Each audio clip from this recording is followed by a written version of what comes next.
nimadan xafa bo'lasiz? Hech narsadan xafa yo'q. Ha. Lekin buni dadasiga jigarim yonadi.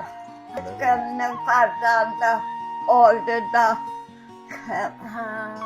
orqadan ursama Hmm, armonim. shu. Kechasi kunduzi evdilar. Qibladan kelgan shamol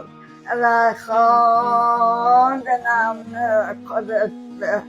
Beva kelgan o'limlar mehribonlarni olib ketdi. İlacım yo'q. Uçuşga qanotlarim qayrildi. Hunarga qo'nar joy yo'q. Qayga borib yig'lar. Arzimni Alloh quloq solmaydi.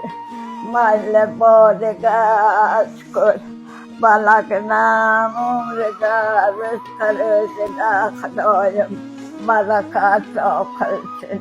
Bu dunyoda diydor g'animat, kuch-quvvat, mador g'animat, qalblardagi bahor g'animat. G'animatmiz, omonatmiz, bilsang azizim. G'animati omonat dunyoda orifjon qilayotgan shu xayrlaringiz, mehringiz sizga behad savobli bo'lib qaytishi aniq. Bunday farishtani duosini olish hammaga ham emas.